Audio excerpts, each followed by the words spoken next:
So hi there, welcome to another episode of Insights with NetSupport. My name is Mark Anderson and I am the Head of Education at NetSupport. You can follow us on social media at NetSupport Group, and you can follow me if you're interested too at ICT Evangelist.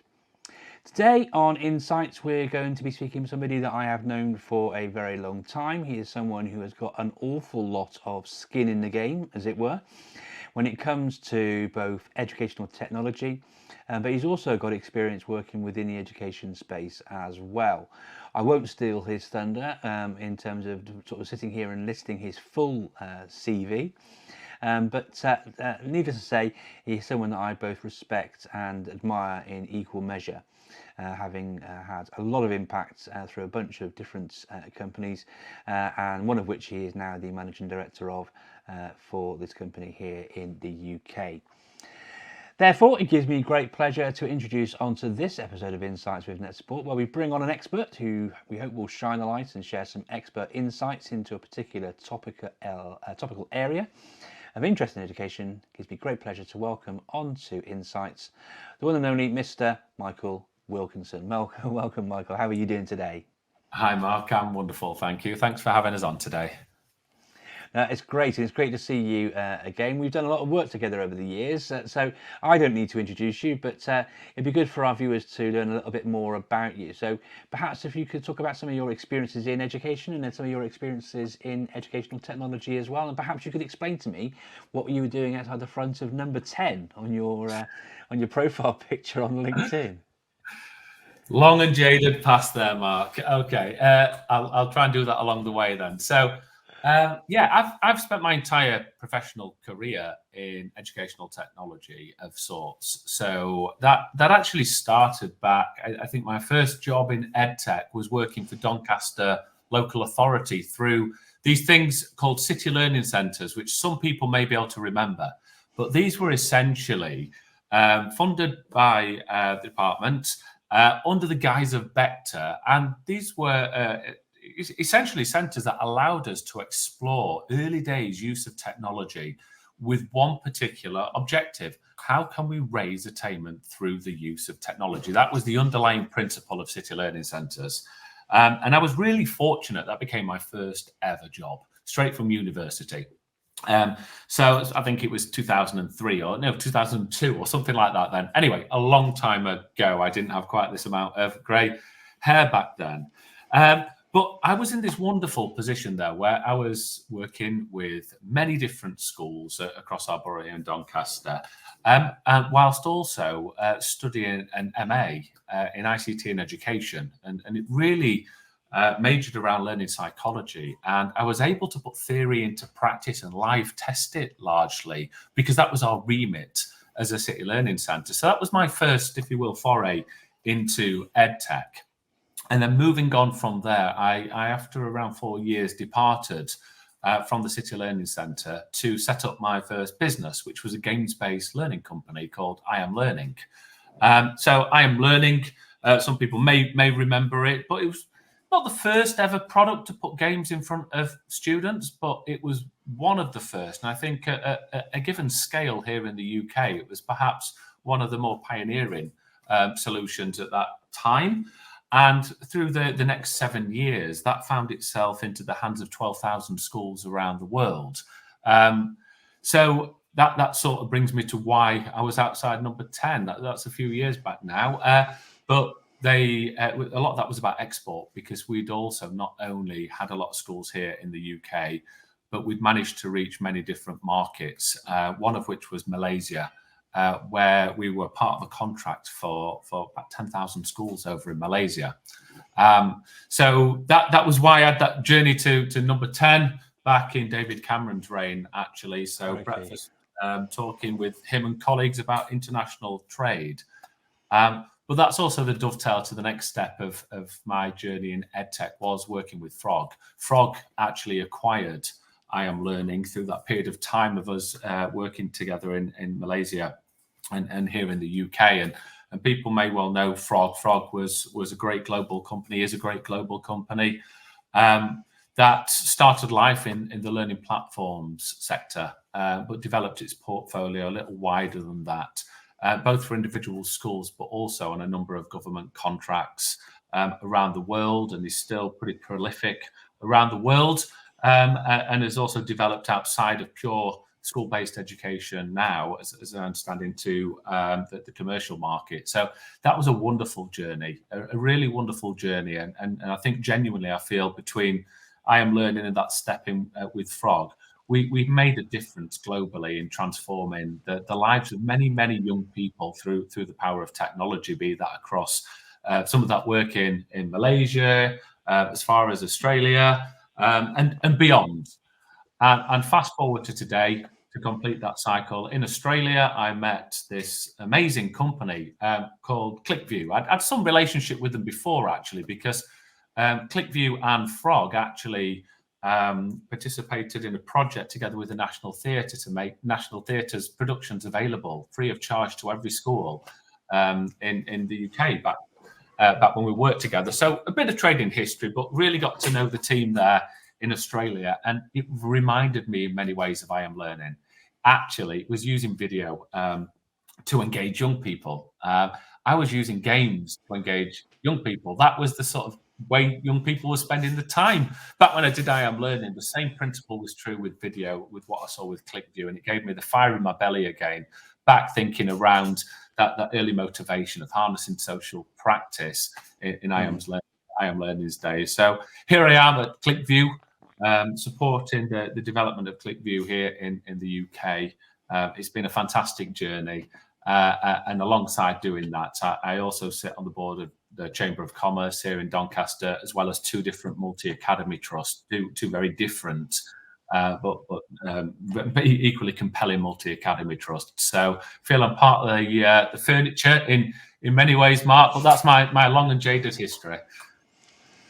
Brilliant stuff. Thank you for sharing that, Michael. And I think it's important to sort of, reflect on that a little bit, because, when we bring people onto Insights, it's important, I think, to make sure that people know that people aren't on here trying to sort of sell products, and they do the things they do, and they share why they share what they share as a means of trying to improve and support and help and develop things.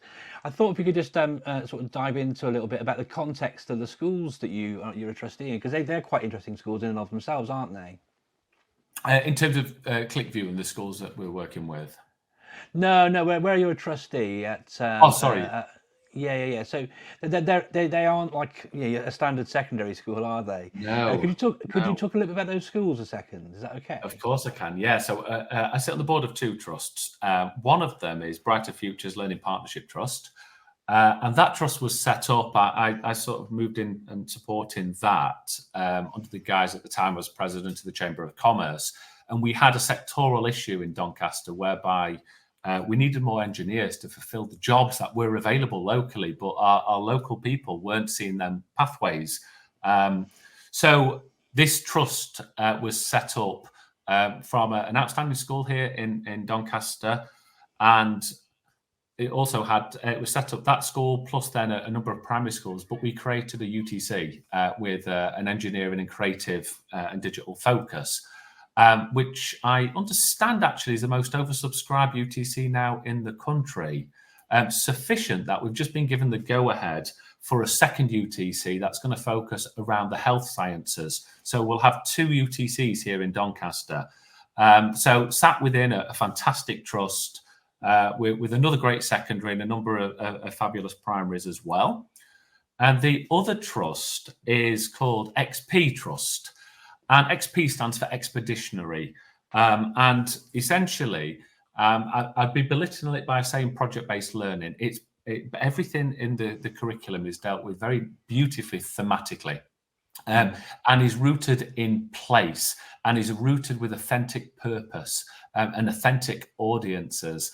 So it's a beautifully multidisciplined approach to teaching and learning, and these are just revolutionary schools. A lot of the principles actually came out of High-Tech High, and have been evolved and shaped by the trust as part of their journey to make it appropriate for here in the UK.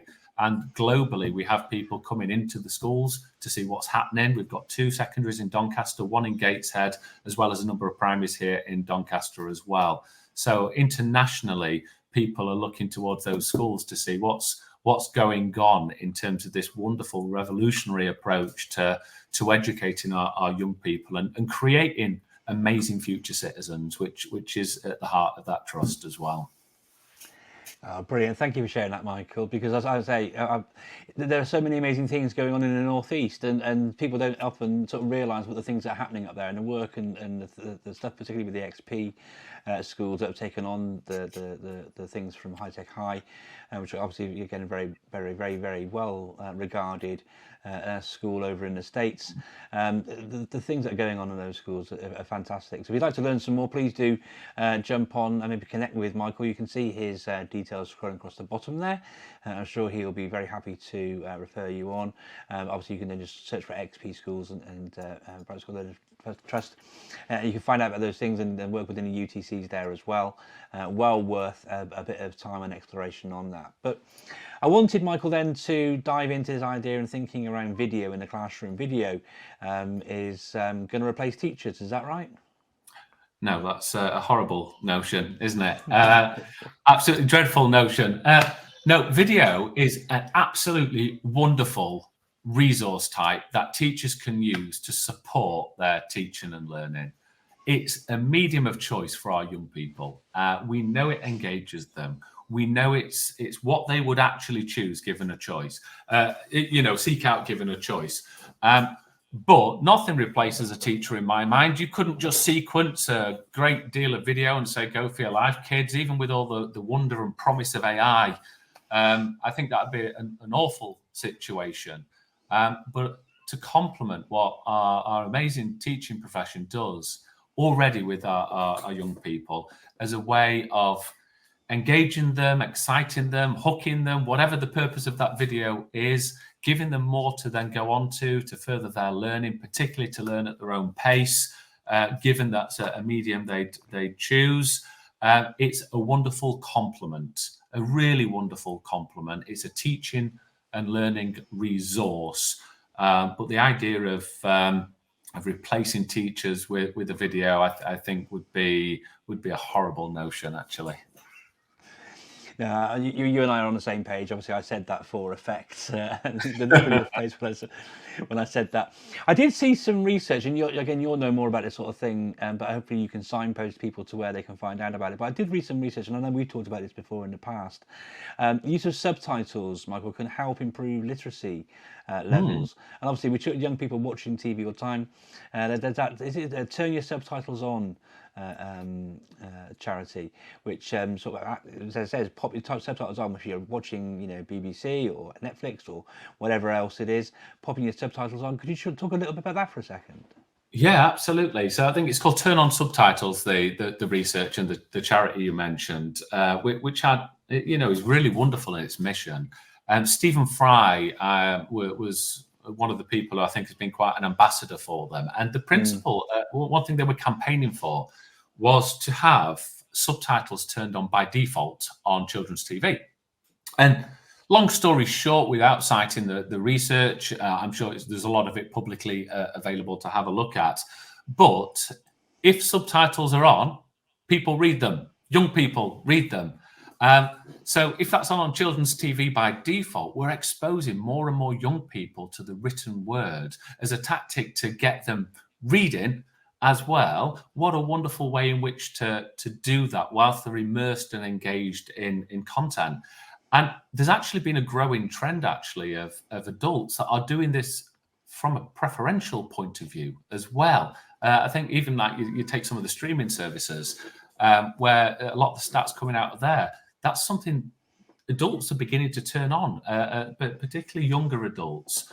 So there's a shift actually in the way people are engaging with video, subtitles being part of that, but as a way of really, not just from an accessibility point of view, because that's, that goes without saying. You've got a video, we need to make sure that's accessible as possible for people, particularly for young people. If you're hard of hearing, for example, what a wonderful way in which to make that video ever more accessible. But the additional benefits, there's something about this actually, isn't there? About if you consider accessibility when you're building things, particularly around us in tech, right? If you consider accessibility, everybody benefits.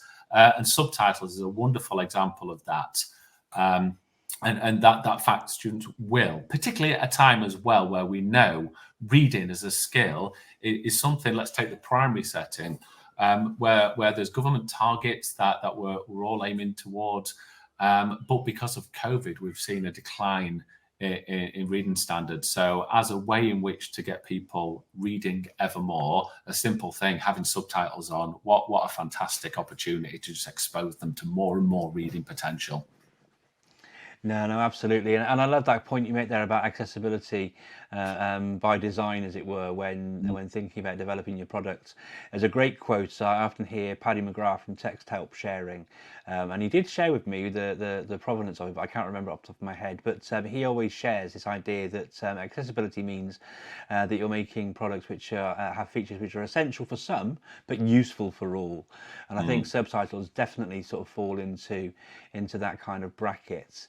I wanted to, Michael, talk a little bit about ClickView. Obviously, Insights isn't an advertorial and all the rest of it, but obviously there must have been something pretty special about ClickView to draw you over to wanting to come and work with them. You talked a bit about the gamification things a moment ago, and maybe you could sort of dive into some of the functionality which helps with that sort of thing in ClickView for a moment. But what is ClickView, and what drew you to leave what was already a successful career within Frog? Yeah, look, great question, because I wasn't looking to leave. I think the thing that has always been at the heart of what I do in education, I stay in education because I love education. Why would you want to work in any other sector, right? You can genuinely make an impact on people's lives through doing your job. How amazing, right? So essentially, what's always hooked me is the idea of what our young people, our kids are doing anyway. What they're doing in the spare time, and how can we grab that and use it, harness it for the power of teaching and learning. And as I say, my old business was about gamification. It was about, my first business, that is, about gamification. It was games-based learning. Young people were playing flash games on the internet all the time. So that shows my age and how long I've been doing this. Flash games were a thing. So we'll, start building some flash games to help engage them in their learning, as it was. What got me, if you will, really psyched about ClickView and made the leap for is video is that mechanism today. Young people spend, well, actually, I'll give you a stat from Ofcom. It's 2021 stat now, so it's a bit old, but 3 hours and 18 minutes a day watching video content of different sorts. That's a long time per day, right? If that's what young people are spending their time on, how do we grab some of that to engage them and make them, want to learn, enjoy their learning, get more deeper learning as a result? And I found that fascinating. So it just reminded me and gave me the same fire in my belly as what I used to have there. So that's why I made the jump. And that's what ClickView is all about, essentially. It's about how do we put the best, most engaging video content in front of young people. That's what we do. We work with now over 6,000 schools and multi-academy trusts. And what we provide essentially, and what really excited me about ClickView is this central bank of kind of vetted and classroom-safe, curriculum-aligned video content to put in front of your students to support your lessons. Going back to your sort of antagonistic question at the beginning, you're wanting to introduce a new topic, let's say, and we have at ClickView some fantastic video content to really easily let a teacher find that content and use it worry-free to engage those learners. So if you will, I call that curriculum video. But the other thing that I found just really fascinating, I'd not really considered before, was around the use of broadcast TV content as well. So ClickView has on-demand film, dramas, news, etc., documentaries, that can be used to really bring that learning to life. to provide real world case studies that help to make sort of abstract concepts a bit more concrete, to be used as a hook to really engage students, to make them think in different ways. And I'd never really considered the use of that kind of video. The curriculum video stuff really made sense to me. It's a digital resource, really. We used to have PowerPoints, remember that? Where we used to just like have posh PowerPoints we'd all make in order to teach with. But now having a video, knowing it's going to captivate young people, that made sense. And that was, the quality of it was just compelling. But then you add that TV stuff on.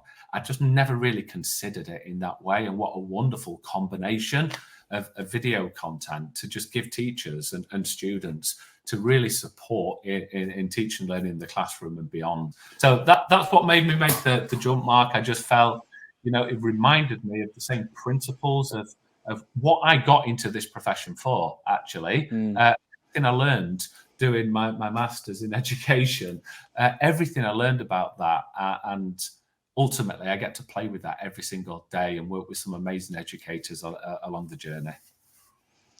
Wicked. Thank you so much, Michael. I wanted to dive into two things there. One, I'll come to in just a second, but the other thing I wanted to talk about was the functionality within the product, because it's all very well and good popping, let's say, an episode of Planet Earth on in front of your students, but you might not necessarily want to have the whole episode.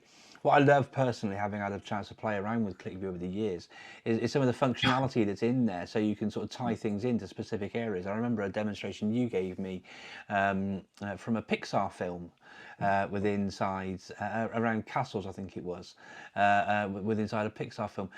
Could you share a little about that?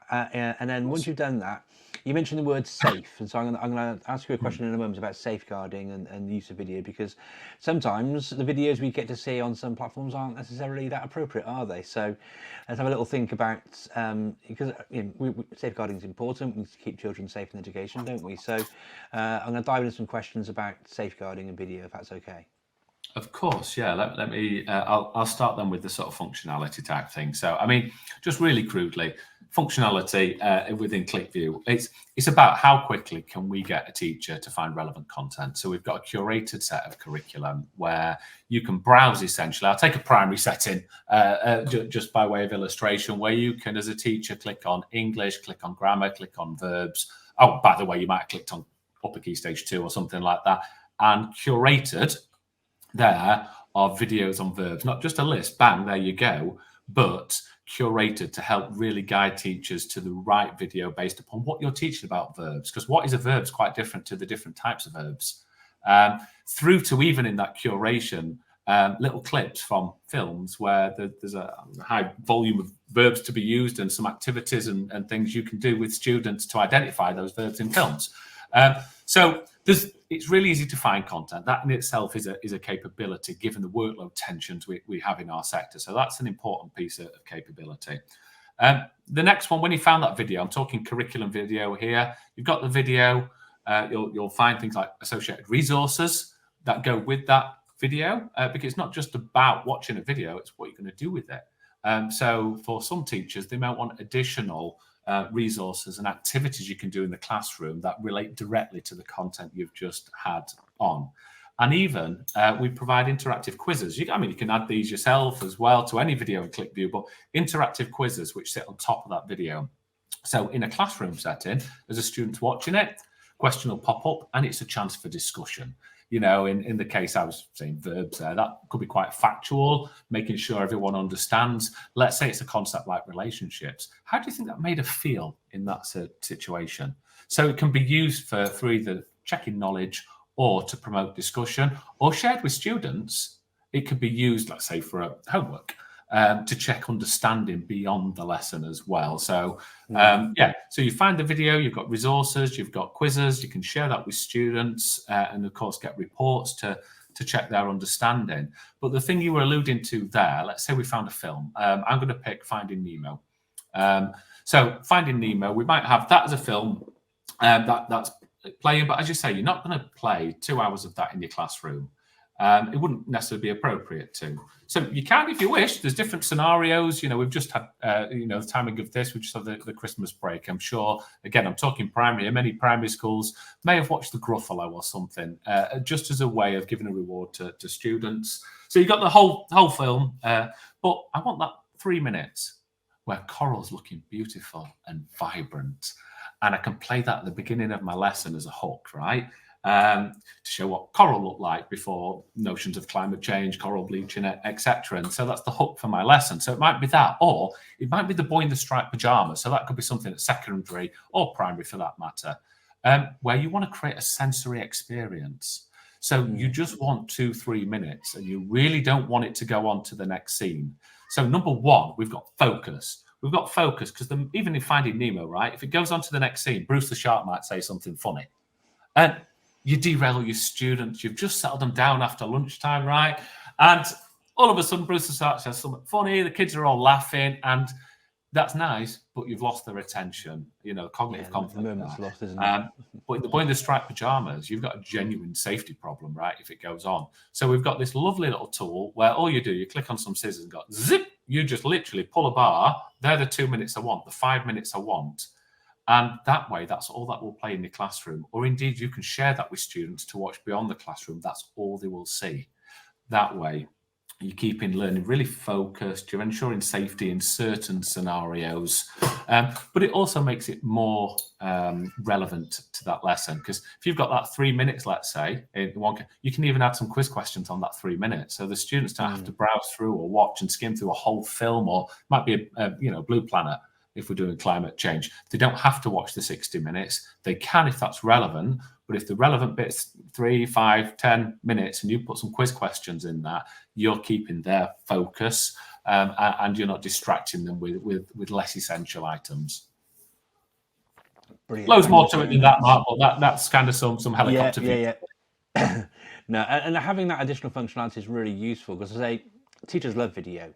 Right, but there are some things to sort of be thinking about and be concerned about, which leads me on to my next question around our safeguarding thing. You undertook some research with TeacherTapp, didn't you, which unpicked some quite worrying and concerning trends and all those sort of things. Would you mind sharing a little bit about that TeacherTapp research and what it was that they found? Yeah, so we asked TeacherTapp to ask some questions for us. For those who don't know it, I think it's about the largest survey there is of educators. I think the Department for Education have even used it to get responses. I've seen many of their things appear and cited in The Guardian and places like that. So TeacherTapp, fantastic source of pretty credible, actually, information. So they did a survey for us, and we got just shy of 7,000 teachers respond. So we're talking a pretty big cross-section here, quite a representative cross-section. And they talked about, we asked about some of the trends around use of video, and a couple of things that came out, really. I think the first one's fairly obvious, where people get video from. 91% of educators are using YouTube for that video. I guess it's the one we all know of. That's slightly higher. I think it's 97% in the primary setting. But 91% overall are using YouTube. And no surprise there, I wouldn't have thought, really. And actually, that's great because going back to what we said at the beginning, we know students would choose this video as a medium. So it's great teachers are playing into that. And we know from other research, actually, that 80 to 90% of teachers regularly were using video in the classroom, even pre-pandemic. So ultimately, YouTube. However, one thing that really startled me, well, there was a couple of things really, but firstly, I'll take safeguarding because that's the thing you mentioned. 73% of teachers, remember we're talking just shy of 7,000, 73% have experienced inappropriate, embarrassing or unsafe content when using YouTube in the classroom. So that doesn't mean annoying. Just to be really clear, that we've all seen the annoying ad, right? That, back to even what I said about keeping the focus, the ad, the Diet Coke break might come on. It's not inappropriate, but the kids might giggle, or we just lose their attention. So it wasn't asking that. It's inappropriate, embarrassing, or unsafe, 73%. Now, thinking about the workforce, if you are female, you're 4% more likely to have experienced those things. If you are under the age of 30, you are 7% more likely to have experienced these issues. So in real terms, what we're actually finding and what the research said is we've got these real safeguarding issues happening every day in the classroom. And this is stuff you can't just filter. You can't just filter this out. This is actually a factor of this has been put on in the classroom for all good intents and purposes, but safeguarding issues are happening. And actually, this research came out in late June last year. That was before the KITSI guidance changed, literally a couple of weeks before. But when you put those two things together, it gives us a cause for concern to look at regards safeguarding. But there's another point, if I may, that I'll just extend from that. That's still very much in this realm of safeguarding. The other thing it brought up was this tension between safeguarding and workload. And if I was to give what I assumed might be, a thesis, for want of a better phrase, of what might have happened, we asked how long it takes to find the right video. And I think I expected that to be quite a high number because I ask and talk to and work with so many educators. And it depends who you ask, right? If I'm speaking with a head teacher, I usually get a number somewhere between about 30 and 60 minutes, a head teacher or a senior leader, between 30 and 60 minutes. And the reason for that is because you've got to vet the content. Has it got anything dubious in it? Is it educationally sound? First and foremost, let's say that one. Is it educationally sound? Is it appropriate for the classroom, particularly a classroom for this type of learner, our community, whatever that looks like, right? So 30 to 60 minutes, watching videos, making sure they're relevant, they're right, and okay, I've now got that video. But that tension around workload, we know in our sector, there is a huge workload tension. Even the DFE, in the Wave 1 report they did, 49% of teachers believe they spend too much time lesson planning. And frankly, I think that number has perhaps been tweaked. Well, not tweaked, that's probably the wrong phrase. It's perhaps the stat that's the least scary. I think, we all work with enough educators who would say it's probably more than half of educators that think they spend too much time lesson planning. So we know there's a tension. But the vast majority, 7,000, just shy of teachers responding to this, spend less than 10 minutes looking for the right video, with the vast majority of them spending less than 5 minutes. Well, bearing in mind on YouTube, the average video length is 11.7 minutes. I think the videos we put on in our classroom are usually about 6 to 8 minutes, probably a little bit shorter than that in the primary setting, 4 to 5 minutes. Did we have the chance to even watch the whole video before it was played? And let me be really clear. When I'm saying that, I am not saying teachers are necessarily doing anything wrong. Teachers have lots and lots and lots of contact time, therefore requiring in all the lessons they deliver many different resources, and video being a go-to, in order to help bring that lesson to life for students, because that's what we want to do, right? So the workload challenge that is present in our sector right now is compounding this. So most spending less than 5 minutes, up to about 10 in some cases too, but that is the significant majority when watching and getting the right video. So if you are vetting it, there's a time problem. If you haven't got the time to vet it, that's exacerbating, I would say, some of those safeguarding challenges, especially because 20% of those, the respondents around experience a safeguarding issue, so 73% in total, but just shy of 20% of the reported incidents were about content changing midway through a video. So, when you put those two things together, let alone the ads, the recommendations, the comments and such like, that's where we've got this double whammy, really, of inherently you've got some safeguarding risk, then the pressure in which we unfortunately have to endure within our sector is exacerbating that. Yeah, no, absolutely brilliant. Thank you, Michael. And so, if you're watching and you're thinking, "Oh my goodness, what do we do?" Well, maybe it's the time to have a think and a conversation about. I don't think it's about a case of sort of throwing a baby out with the bathwater. I think it's more a case of how can we actually utilize this content, which we know young people will engage with, that they expect and they like. And just think about my own children and their consumption through platforms like TikTok and others as well.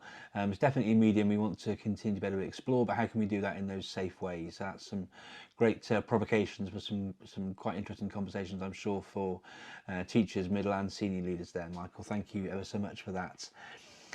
We're reaching the end of our time right now, but I did want to say thank you. We at NetSupport have a product called Classroom.Cloud. If you're a NetSupport customer, you'll probably be very aware of it. It's one of our classroom management tools. And within Classroom.Cloud, on the student device, we have a lovely toolbar that gives students access to all sorts of things like the approved website list, access to the choice around which tools they're able to use, from Word to PowerPoint, if you've got an approved list of apps and things.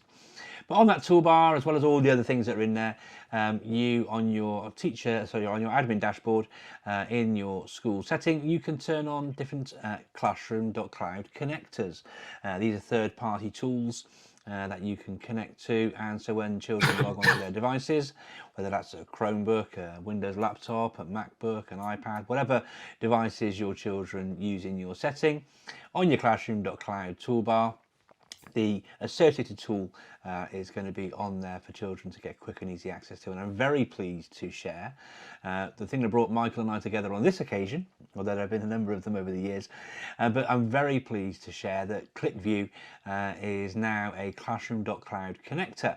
So if you head over to your admin portal, go into settings, go to connectors, you'll now be able to turn on ClickView in there, and that'll be then easily accessible for your children to access and get in onto the content that you want them to be viewing as part of your instance of ClickView. If you want to learn more about ClickView and how you can make that work for you in your school, and I'm positive, Michael, we've spoken about this before, but if you wanted to have a little play around with ClickView, then you do offer free trials for you to sort of get in there and have a little dive around and things before you think about whether or not it's a solution for your school. And so please do go over to clickview.net where you can then find out more about how you can get yourself connected, both within your Classroom.Cloud setup and also obviously using ClickView as a tool within your setting as well. I wanted to wrap up with a final question, if that's okay, Michael. I wanted to say to you around creating effective resources from video content.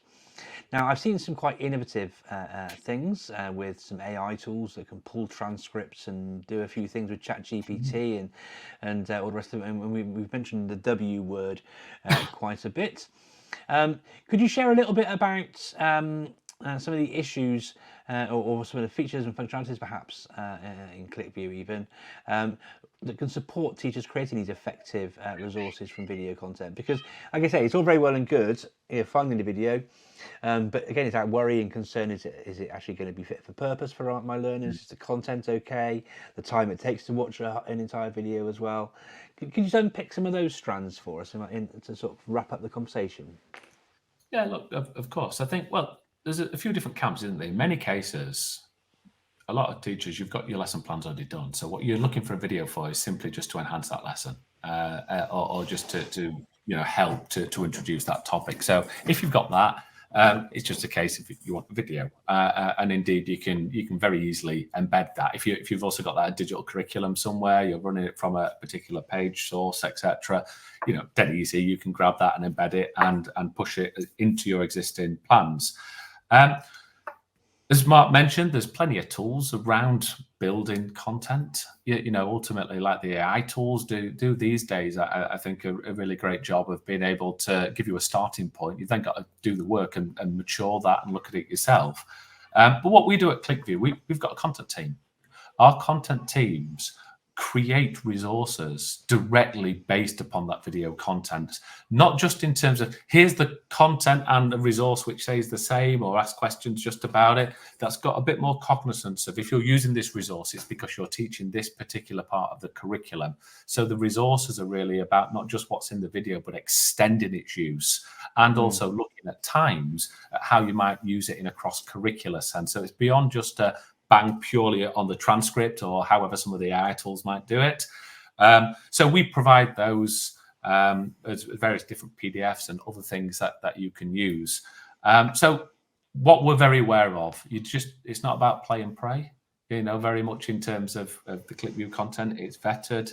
It's, you're completely worry-free. It's got no ads. So you've got that safety, but also it's the scaffolding and the support we provide. So those associated resources, and then the quizzes, because the quizzes for that, we talked earlier, for promoting discussion, checking understanding as we're going, but also that thing where it creates that interrupt moment, where you actually just pause rather than the passive watching. Video is a medium. We're so used to passively watching, making sure we're keeping our students active and engaged in the classroom. So there's resources like that which also accompany. So you can watch it, you can come up with your own, you've perhaps got your own already that you might adapt as a result of a resource that you might have now got.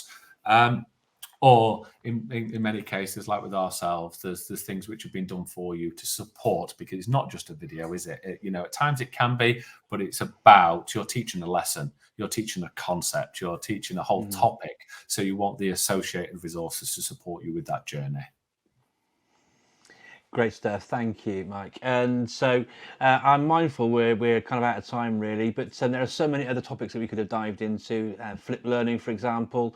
There are many ways in which video can be thought about and used to complement and support and enhance the teaching and learning experience. If you'd like to find out more about Michael and his work, like I said to you before, you can follow him or ClickView on social media at I_am_learning or ClickView at ClickView UK. And if you wanted to visit the website, then of course, as I shared just a little bit earlier, the website is clickview.net. For now, though, I just want to say a massive thank you to you, Michael, for taking the time to come have a chat with me. It's always good to have a little catch up. And thank you to you for joining us for this episode of Insights, and look forward to catching you on the next one. But for now, take care out there, look after yourselves, and thank you very much. Cheers. Thank you. Thanks.